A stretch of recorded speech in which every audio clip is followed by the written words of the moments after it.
DJ Holy Foe. Yo. You're locked into Point 5 Creative Studios, where Africa's stories aren't just told, they're produced.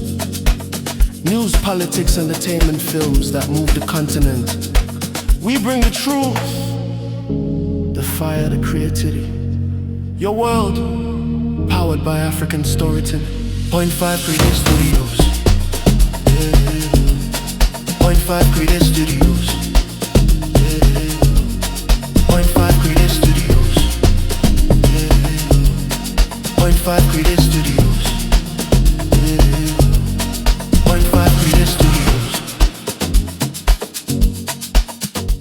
Hey DJ, that's what I say. Ah my God. I'm shocked because Magaya is back preaching again. Preaching that rubbish.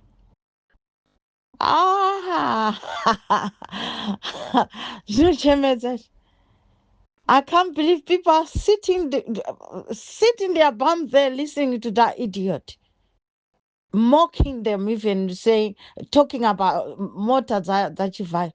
The thing is, the sad part of it, DJ, is why Mnangagwa is not bothered about all these criminals like Magaya them, Vanachivaya them.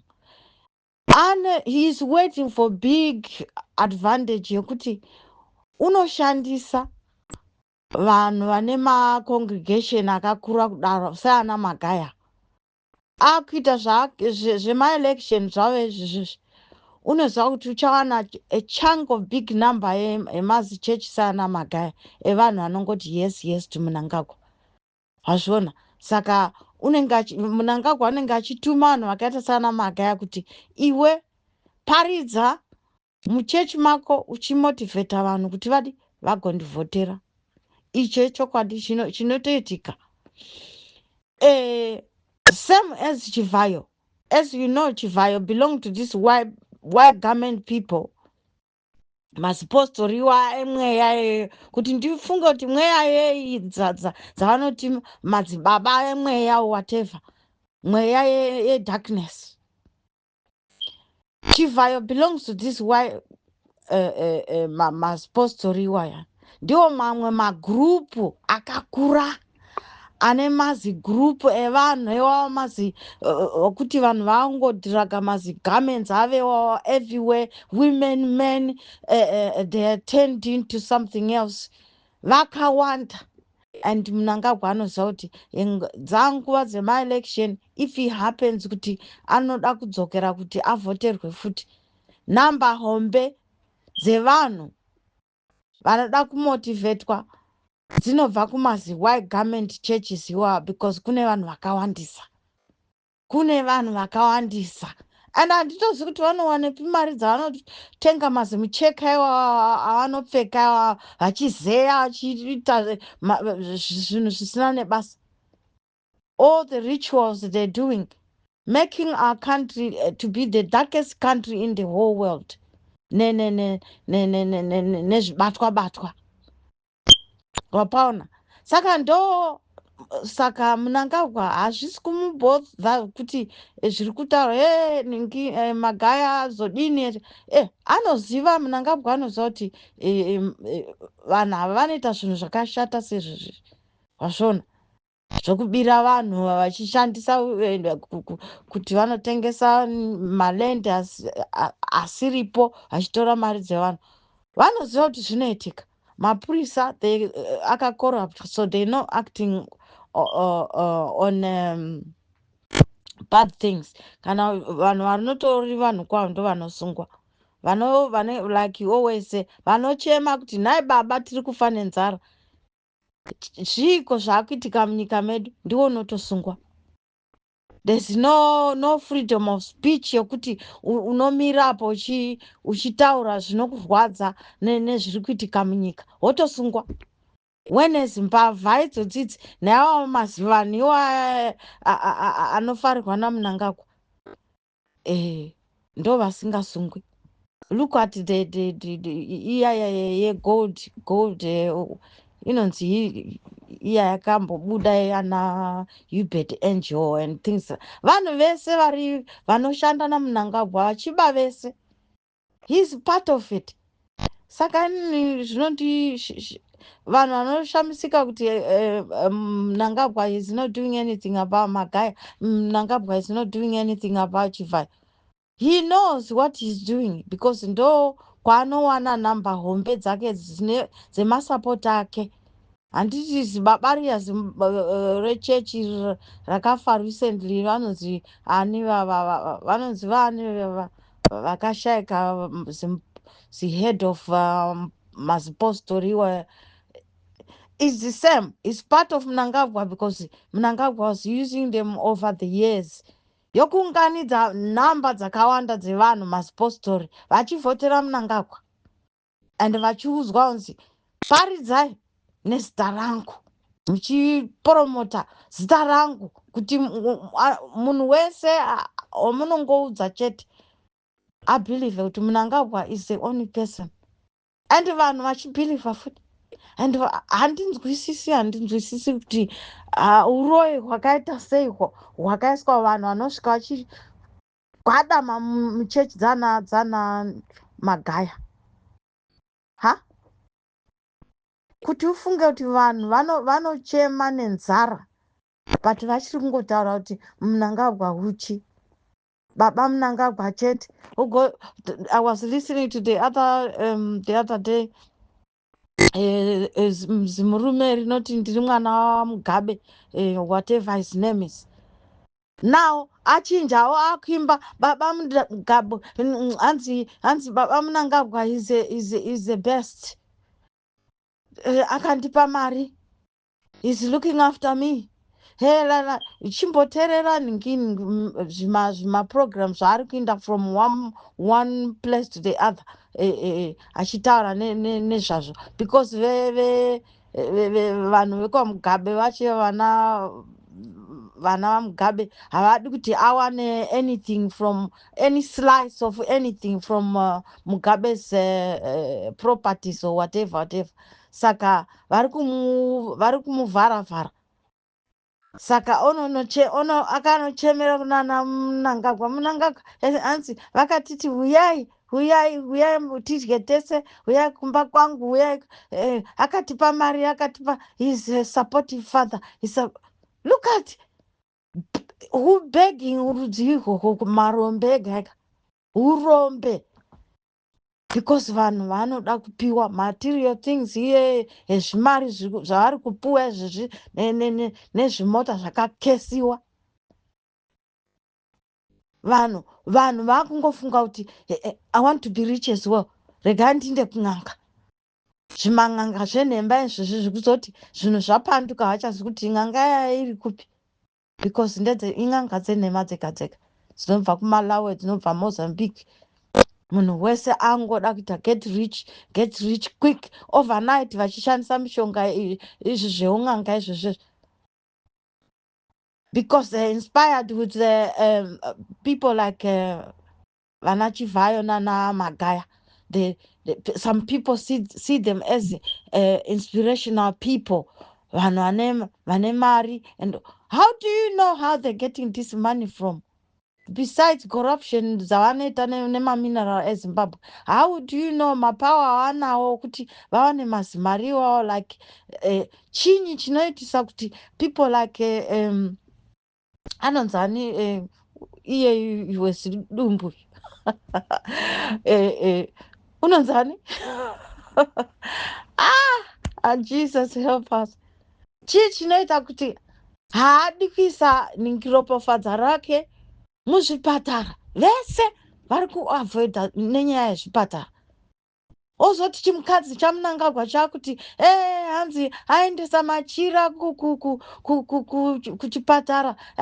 Mama ona zvavaita zvotorwa zvimapicture same as yezvirema yazoti Mnangagwa akupindira kuti akupa ningimotika nemari kubatsira zvirema over the years. Why did he neglect zvirema zveZimbabwe? and zvirema zviri every corner of each country. Haungo reach out to certain people who are like celebrities vana great man anogara achingo I don't know. You know, kune zvirema zvakawandisa everywhere in the whole country, and you don't wait for now kuti hey baba Mnangagwa yewe ona zvavatiitira yewe namai Mnangagwa. Luka vanhu vakadzingwa kumafamu uko vakanzi Njoma street along the road nevana varwere vachembere zvinhu zvanga zvaunganidzwa nevanhu properties over the years and years zvakangopwanyikwa saizvozvo. The next thing they were told muvhai papa because president's wife and his wife or whatever, they will be passing through this road and they don't want to see any rubbish of people who were thrown into the along the road street vabviswa nesimba mumafamu. Kunoton here kana kuti kumazowe kana kuti kukupi ndevekupi kwakasiyana siyana zvimastori zviya zvetinonzwa. Vanhu vavotokliwa nestress dzavapiwa dzokubviswa nokupwanyirwa dzimba dzavo. Makutonzi futi parodhi ipapo pamasiwa manjonjerwa ipapo hatitokudi kuona because mapresident nemukadzi wavo vachada kupinda murodhi nemomo vanenge vasingatodi kana tsvina dzevanhu vanjonjerwa parodhi ipapo. Ndo vanhu vanopembererwa nevanhu vachiti mama Mnangagwa yewe baba Mnangagwa uchi nemukaka. Do you know it's very depressing? I'm living with depression nenyaya yegovernment yemuZimbabwe. Vanhu vanochema achiti he varungu vakadini he varungu vanga vakadini. Murungu akavaka Zimbabwe. Murungu, he mapped the whole Zimbabwe. Ndosaka nyika yedu ine macities esaya akanzi Harare, Bulawayo, Masvingo, Mutare, Kwekwe, Gweru or whatever. They map all the cities and they build them. They build all the big, firm and strong buildings in Zimbabwe, all the cities. Murungu akavaka. Imagine kwao nevanhu vedu vaivaka zvitumba zvinonzi mvura ikauya inobva yati tubudu chobva chapwanyika. Murungu akativakira nyika. Varungu variko mvura yainaya matepi, hot or cold, clean water, sterilized water. I'm telling you, uchigeza nemvura inoita kuti ganda rako risare rakanyungudika richipenya hautombodi mafuta because mvura yanga yakachena. Now common mvura yokumwa chaya it's a problem. Munhu wese angobora boho in the capital cities everywhere zviborani every inch. Makambozvinzwa izvozvo? Mari dzese dzichiendeswa kunana Dubai uko. That's why Dubai is the one of the most beautiful countries. China is becoming is one of the richest countries. They're quiet. You see government here vanopana Mnangagwa mazimariwa vachisenda machina ava kuZimbabwe kuno mina vana Mnangagwa unongoti uyai because iyanga atopiwa mazimarika saka hana basa nazvo. Chinese, the most reckless, horrible people who are coming to wreck our country and leaving holes everywhere. Rain come, makomba everywhere, erosion everywhere. Vachisiya mazikomba akadaro.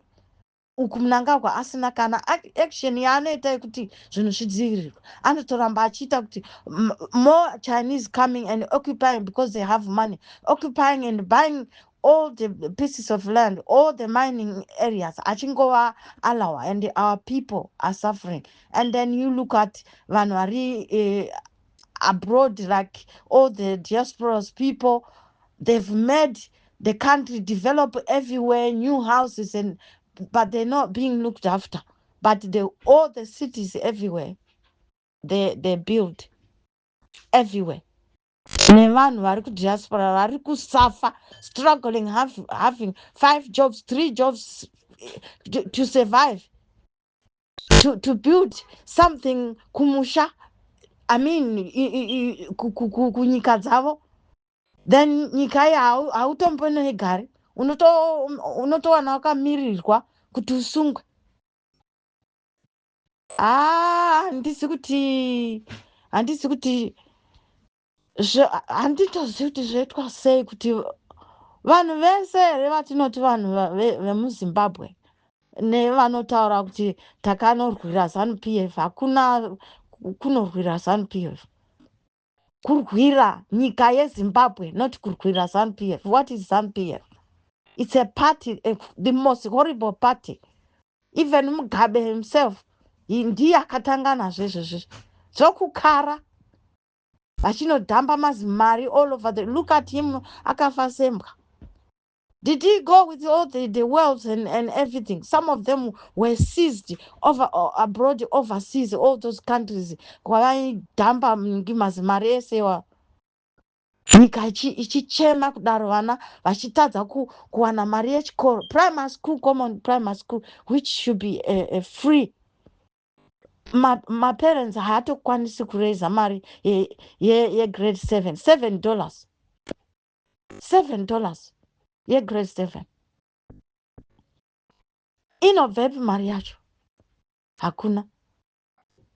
Then you see tuvanhu tunenge twapuwa tupacket twe-rice, yewe ndivo chete, mangwana chirasi chiya chapera, hauna chekupa vana havasi kuenda kuchikoro, but muri kungoimba Mnangagwa. Mushonga rudziko wakazadza vanhu kuti vanhu vablindwa kuti havachina mufungo.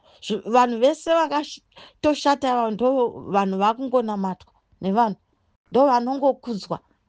Vana Hubert Angel vari kuenda mberi newo, and ukazviona havachambopreachi vanhu, hakuchina Bible teaching. Zvango zvepolitics vanomira pamapupils ava vachimacha from end to end. All what they're talking about is politics muchechi dzavo. Aprophesy about mukuru wedu wenyika ndiye unodiwa nevanhu.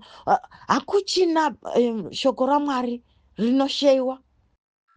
Zvango zvemotivational yekuti rambai muchiuya muchechi yangu muchaona kuti muchaita rich like Chivayo, muchaita rich like so person, and that's all, and people believe that. Ndinotoshamba kushamba nekurwadziweni.